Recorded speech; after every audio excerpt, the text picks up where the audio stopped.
اللهم صل على محمد وآل محمد على محمد وآل محمد.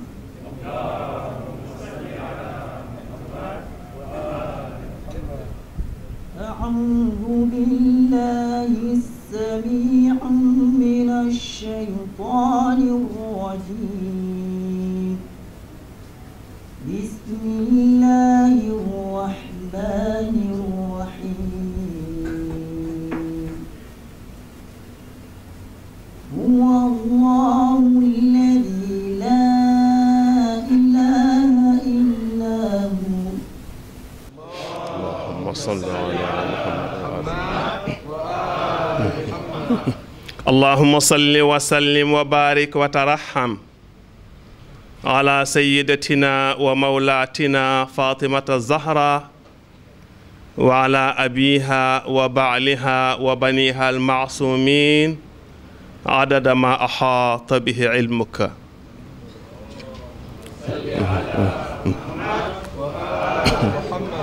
bokk yi ci ndigalu Mawlana Sayyid Cherif Mouhamad Ali Haydar ci kilifteef tey gu doomam ji toog Sayyid Cherif Al Hassan Haydar ñu ngi leen di jottali ab nuyoom di leen tatagal di leen teeru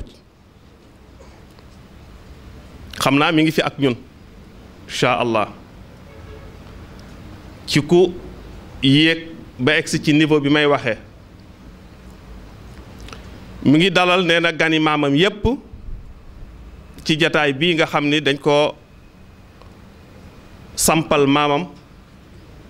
Fatimata binti rasulillah di leen gërëm di wax ni nee na képp ku ñëw rek Zahra moo la indi nee na duñu wax ni képp ku ñëw te Zahra indi la déedéet ku fi ñëw rek Zahra moo la indi kontaan na ci yow bu bëggee ci yow bu bëggee rek nga bëgg ku ko bëggal rek da nga bëgg incha allah ndax ku ko bëggal nga yàlla te yàlla ku ko bëggal mu fay la ku ko jox benn mu jox la fukk mbégte ku ko jox yàlla su yàlla doon am xol dañ naan dugal nga mbégte ci xolam ginnaaw moom amul xol dafay toog ñoo xam ni bu mbégte juddoo ci xol ñooñu lay dugg su ko defee mu manifesté wu ci seen yaram moo tax mu jox ñu Zahra alayha salaam jox ñu baayam rasulillah ñooñu ñoo koy bégal xam nga bég ak mer day entraîner changement d'état psychologique changement d'état d'âme yàlla nag du changer moo tax pour mu mën a mer wala mu mën a bég dafay bind ñu mel ni Zahra ku mel ni Zahra ndax ñu mel ni Zahra amatul ku mel ni Zahra ni la nag su fekkee bëgg nga sama ngërëm nga xam ne bu jibee nga xam ndax ngërëm ñi legsi na wala déet béggalal Zahra rek su béggee rek ma bég waaye soo moytuwul ba merloo ko ma mer man yàlla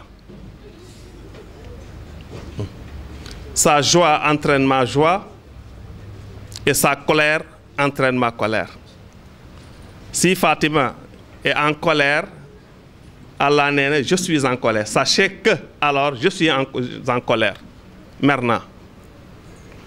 Mawlana Cherif Mouhamad Ali Haydar ni kon mi ngi leen di dalal yéen ñëpp kon ci turu maamam Sayyidatuna Zahra alayha salaam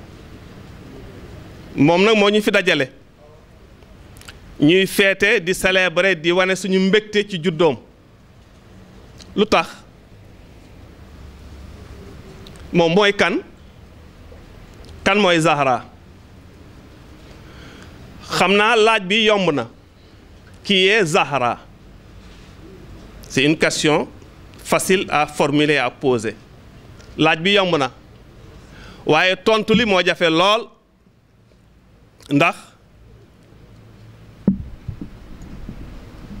jafe gi personnalité Zahra jafe pour ñu mën ko peek ñu mën ko wër ndomba car c'est difficile il est très difficile de cerner et de bien cerner la personnalité de Zahra alayha salam moom day baayam mooy xayru xalqillaay ki gën ci bindee fi yàlla yi li yàlla bind lépp bàyyi Zahra Muhammad moo ci gën.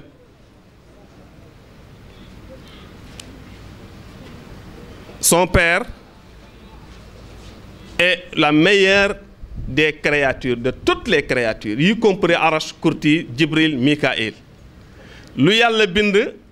bàyyi Zahra Fatimatu Zahra Fat Bintu moo ca gën ba Jibril ak malaaka yeeg yépp Arash ak Kursi lépp lu yàlla bind papay Zahra moo ci gën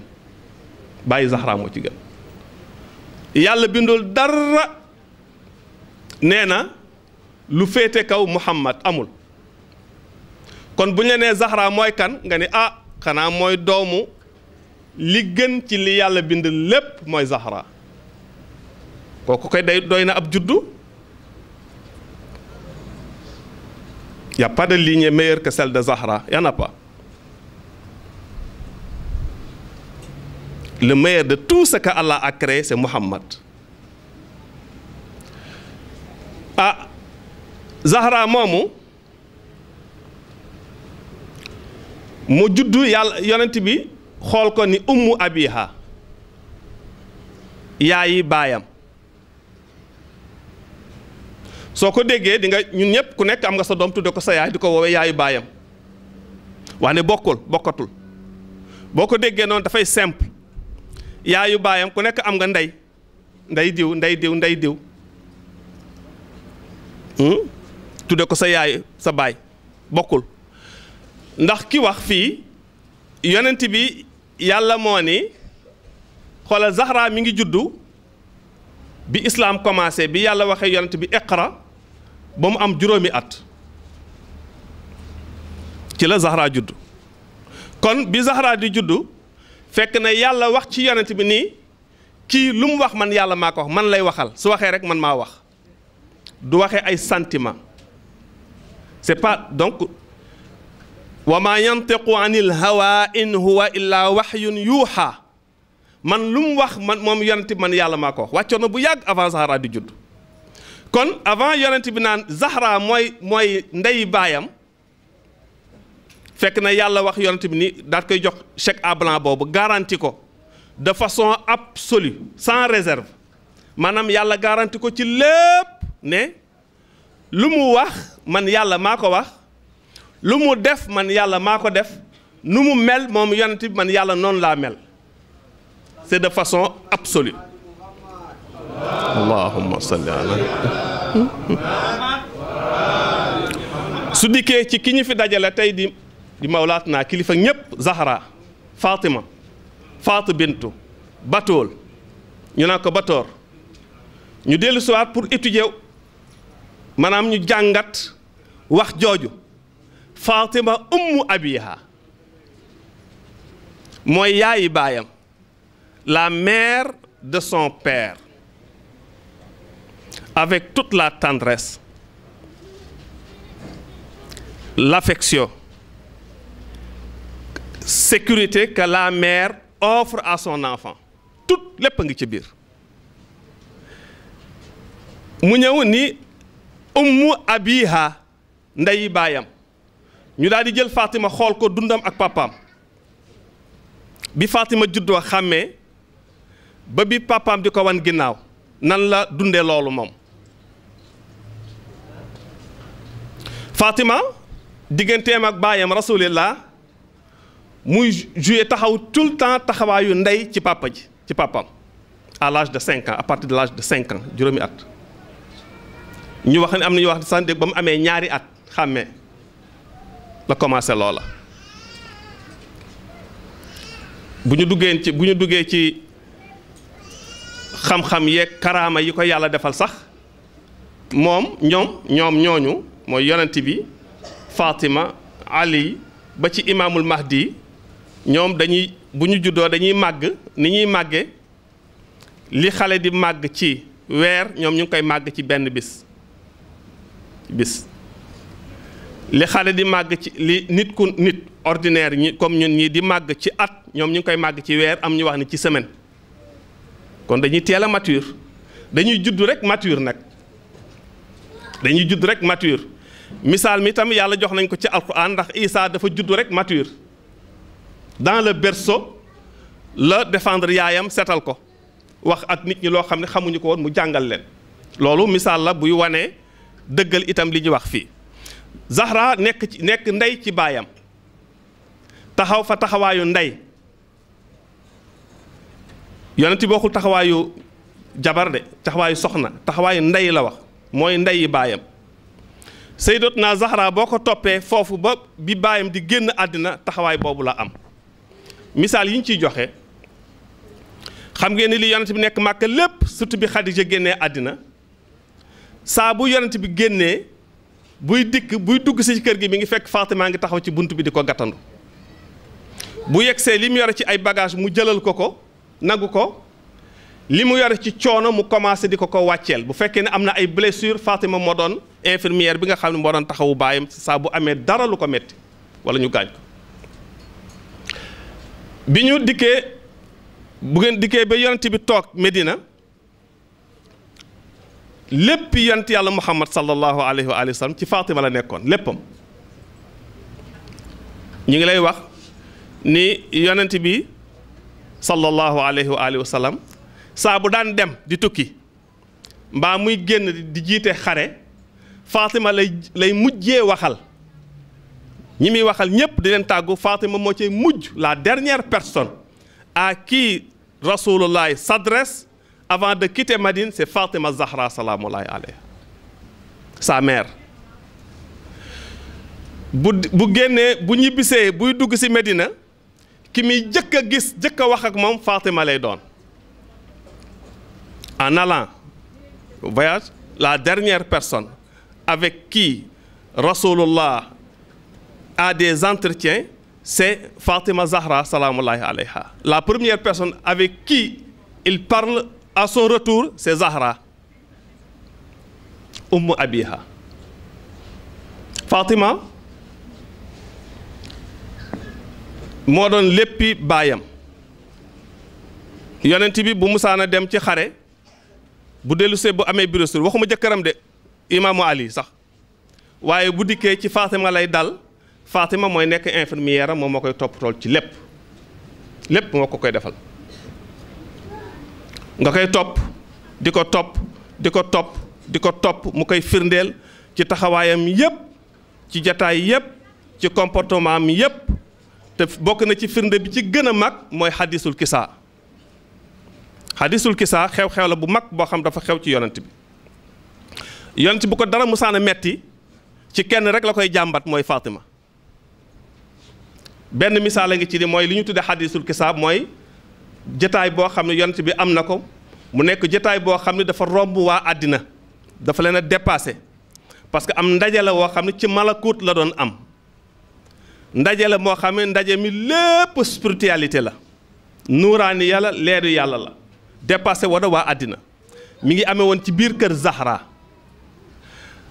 ak dawru Fatima moo nekkoon laaibatu dawru raisi le rôle principal central ci ndaje moomu Fatima moo ko doon taxaw moo ko joué nu mu demee taxu ñoo jóg dañ ciy jaar rek jàll yonent bi dafa ñëw dugg ci kër gi daal ne ko asalaamu aleyki yaa Fatima asalaamu aleyki yaa binta rasulillah nuyu ko yow Fatima maa ngi lay nuyu yow doomu rasulillah bi maa ngi lay nuyu man de dama am fièvre dama yëg ci sama yaram ak sama yaram dafa sutaate dama yëg tawat ci sama yaram noonu la ko olof di waxee waaleykum salaam wa rahmatullah bismillah allahumma salli ala muhammad wa ali muhammad wa ajjal farajahum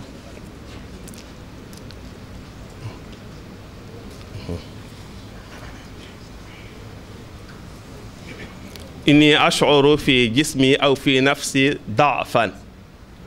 dama yëg tawat ci sama yaram première réaction Fatima mooy mu daal di moccal papa ji moccal ko yaram bi mocc gi ni mu ko woon mocc mooy def ni ko li mu ko tontu mooy u'iiduka billahi min ad-da'fi ya abataahu ya rasulallah u'iiduka billahi min ad-da'fi aw min al-humma selon certaines riwayat ya abataahu ya rasulallah mocc gi boo koy tekki mocc nag kenn mënu koo tekki ndax daa am charge spirituelle bu muy gét doxe boo ko jéemee tekki rek da ngay daanu mocc kenn mënu koo tekki ndax bu jibee surtout jib ci gémmiñu ko mel ni Zahra dafay indi benn charge spirituelle suffisante pour la muy mocc mu jële ko ca moom mu ne ko u'iiduka billahi min ad-da'fi ya abataahu maa ngi lay ñaanalal yàlla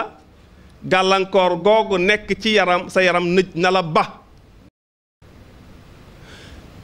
yonent bi ni ko Fatima demal indil ma jox ma sama kisaa ul yamani sama manta boobu nga xam ni manta bi mu daan sañsee la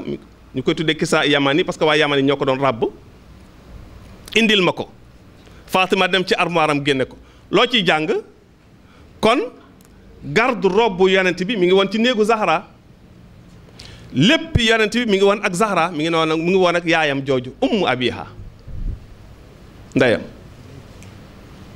léegi bu yonent bi ne Fatima ummu abiha lan nga ciy dégg lan lay jàngale foofu kon Fatima c'est la mère hiya ummul wujud loolu lay tekki c'est la mère de l'existence wala nga ni c'est la mère de l'univers lépp lu am mi ngi jóge ci yonent bi sallallahu alayhi wa alihi wa sallam yonent bi dikkaat ni Fatima mooy sama ndey kon ñun ñépp ci Fatima la jóge Fatima mooy ndey lépp bu Fatima nangoo lépp des fi bu Fatima nanguwul lépp déréglé lépp boo demee ci charge spirituelle bi nga xam ni moom la wax jooju di jóge indi da nga cay gis loola ndax yonent bi boo ñu ni sallallahu alayhi wa sallam beneen firnde que yàlla kat bi mu bindee Fatima ci Fatima ginnaaw bi ma bindee man rasulillah ci sama leer mu fott ca bind ca aliin suñu ñaari leer mu jël ci bind ci Fatima la bind lépp luy bindeef nag ginnaaw bi moo tax Fatima nee na mu jox ko benn ci turam boobu nga xam ne moo tekki faatiru samawaati moom la dëppool ki nga xam ni moom moo bind asamaan ak suuf te fentu ko fenn yonent bi nit ñi bi yàlla bindee asamaan ak suuf ba nuppi lëndëm moo fa nekk bi mu bindee wujud l'univers lëndëm këriis goo xam ni doomu aadama mënu ko décrire fii ci àddina lëndëm googu amul fii ñi yàlla baaxewul rek ñoom ñoo koy am bu àllaaxira yàlla nañu mucc yàlla nañu ump ñun lëndëm googu amul fii ñun li ñu xam ci lëndëm du googu lëndëm moo gën a tar moo gën a raglu maintenant ci tasbiixu Zahra bi Zahra ne subhanallah bi ko yàlla bindee ci la ak leer jolli ko ci moom moo taal asamaan ak suuf ba tax ñu am lumière fii tey jii kooku mooy Zahra xale yi ñu koy wax léegi ci way bi bi ñu doon tagg Zahra fii léegi am na ci partie bi nga xam moom mooy refrain bi di ngeen dégg ñu naan bintul xuluudi bihal ajyaalu xaashiatun bintul xuluud c'est la mère de l'éternité elle est née de l'éternité c'est elle qui a pondu l'éternité mi ngi juddoo ci loo xam ne du deñ al xuluud abadan te it moom moo jur li nga xam ne mooy xuluud mooy abadan bihal ajyaalu xaashiatun toutes les générations sont soumises à l'autorité de Zahra alayha salaam amul luy dund ci àddina par étape ñi woon démb ñi woon tey ak ñi ñëw ëllëg par génération chaque génération est soumise à l'autorité de Zahra salaamullahi alayha sinon du exister amul ku fi nekk koo xam ni du yaa ngi wommatu ci kilifteefug Zahra pour nga mën a dund nga yëg ko wala nga ñàkk ko yëg nga nangu ko wala nga ñàkk ko nangu mu ni ummu zaman ilayha tantamil usur ummu zaman la mère du temps ummu zamani ilayha tantamil usur c'est la mère du temps yi ñëw yépp les époques qui vont se succéder maanaam jamono yi toppante yépp kenn ku nekk yaa ngay delluwaat ci sa ndey Zahra loolu waykat boobu di nag ñoo xam ni ay nit yàlla la ñu woon daf ñuy indiwaat wan ñu di ñu firilaat li yonent bi waxoon ci doom ji ni ummu abiha yonent bi mu ne Fatima jox ma manto bi mu jox ko manto bi mu indil ko mun ko sàng ma Fatima sàng papaam ni suuti Assane dugg si nuyu ko damay dem rapidement duma ci jaaraat parce que xadisu kisa xaj na dinañ amaat occasion ñu ñëwaat ci de façon beaucoup plus détaillée et élargie mu ne ko yaay maa ngi sentir sama parfum maam rasulillah mun ko waaw mi ngi noonu ci suufu manto bi Xasan daw ñëw nuyu maam ji tàggu ko ni ko maam ma dugg mun ko duggal ni tuuti gis nga du hasard nee naa la ndaje la moo xam ne dafa dépasse doomu aadama yi réalité ndaje mi dëgg gisuñu ko lu dul ku ñu baaxee ñoom expliqué waat la ko comme ni mu dikkee ci hadisul kisa ni tuuti Xuseyn dugg si nuyu ko yaay mun ko naam mun ko damay sentir sama parfum maam de mun ko waa mi ngi noonu mook sama Xasan ci biir mbàjj mi ci biir manto bi kooku ñëw nuyu maamam tàggu ko dugg ci biir ni suut imaam Ali dugg si daal ni ko salaamu aleyki yaa binti rasulillah maa ngi lay nuyu di la sargal di la teg sa wàccuwaay yow doomu rasulillah bi waaw man de maa ngi yëg sama parfum mag ju baax ji fii ci kër gi mun ko mi ngi noonu ci biir manto bi mook sa ñaari doomi Hasan ak Useyn imaamu Ali ñëw nuyu yonent bi tàggoo nangu dugg ci mbalaan mi Fatima fekk tab jamono boobu mi ngi doon téer taxawaayu boroom këram en vraie femme avec toute sa splendeur et son élégance de femme xam nga ni yonent Fatima moom moo ko yonent bi li nga leen di xàmmee mooy kii góor la kii jigéen la kese Fatimatu bintu rasulillah bu taxawee mbaa mu wax ci ginnaaw miir bi su fekkee ne am nga ràññee pour xàmmee tuuti sew-sew bi nekk ci baatu jigéen ngay doog a xam ne Zahra mooy wax jigéen la waaye baatam ak baatu rasulaay kenn mënu koo ràññee bu la wanee ginnaaw nekk ci biir jalbaabam di dox di waaxu nga gisoon yonent bi sànq mu jaar fa da nga naan yonent bi moo dellusiwaat jaarat fi di dox bu taxawee itam yonent bi ngay gis seen taille exactement même taille la wutewuñu Fatima arrêté li mu doon def di taxaw ci wetu bàpp ji nuyu ko nuyuñ ci mbàjj mi répp tàgg ko ni ko ndax ma dugg ci mbàjj mun ko duggal bi mu duggee rek la asamaan sone ca kaw malaaka yépp daje yonent bi ni yàlla ni malaaka yi kaay leen ma wax leen am ndaje ngi moo xam ni amul benn ndaje bu musa am ba ma bindee ak léegi bu gën ndaje mi beneen dootul am ginnaaw bi itam malaaka yi ni ko yàlla lu xew mun ko ay sama ñi nga xam ne ñoom laa gën a bëgg te képp ku bëgg ma bëgg la da ngay fexe bëgg ñooña ànd ak ñoom ñoo nekk ci benn place sàngam Jibril ni ko yàlla ndax danga ma may ma dem fekke ji ko ma dem bokk ca mun ko demal Jibril bi mu yegg non malaaka yi laaj seen boroom yow boroom bu mag bi ndaje mi ñi ci nekk ñan la yàlla di ko wax ña fa nekk ñan la xoolal fi mu déparé man hum ahlul kisaa'i manto boobee ña ca nekk yow suñu boroom ñan la wax ñu ko malaaka yépp daje ndaje mu gën a mag yonent bi nee na ndaje moom moo gën a mag moo gën a yaatu moo gën a solennel ndaje mi yàlla daje woon ak malaaka yi keroog ba mu bind aadama te ni leen inni jaa'ilun fil ardi xalifatan bii ya gën a mag ba tax may doomu aadama yi les humains ont du mal et auront du mal à percevoir les secrets de cette assemblée, de ce rassemblement.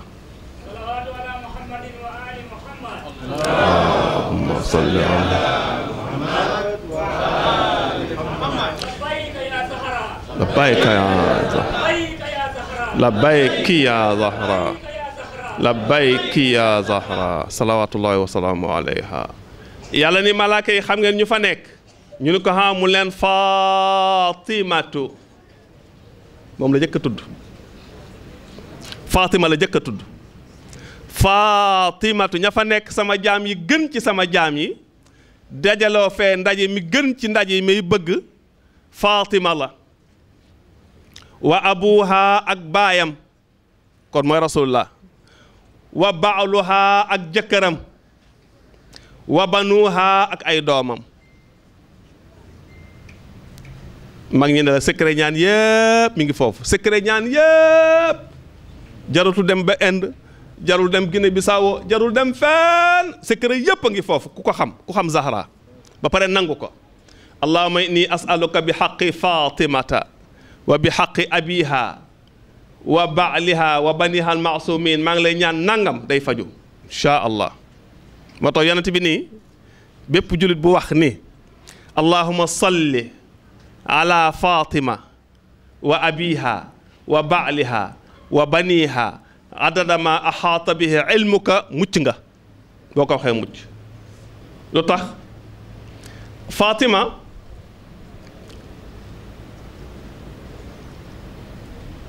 imaamu Ali dafa dugg ci kër gi benn bés bi ngi ànd ak Salman al Farisi topp ci ginnaaw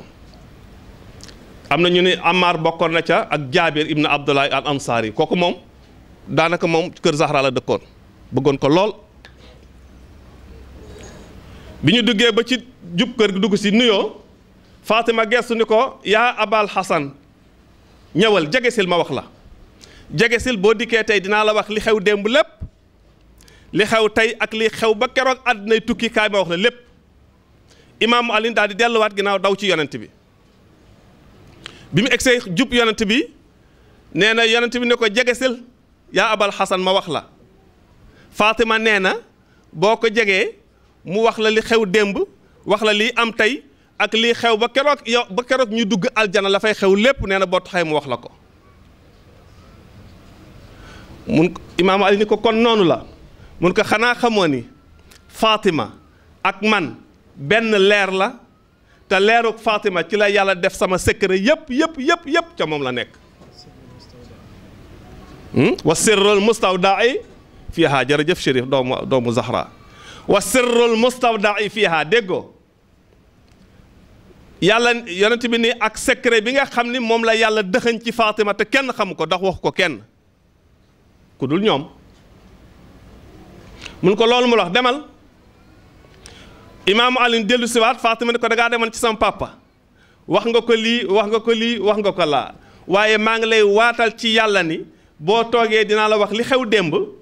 dinaa la wax li xew bi yàlla daan laata bind suñu maam Aadama dinaa la wax li xew bi yàlla laata bind suñuy leer dinaa la wax li xew bi yàlla laata wax kun dinaa la wax ba keroog bu ñu dugg aljana la fi xew lépp danaa la ko wax kooku nit ku ordinaire la woon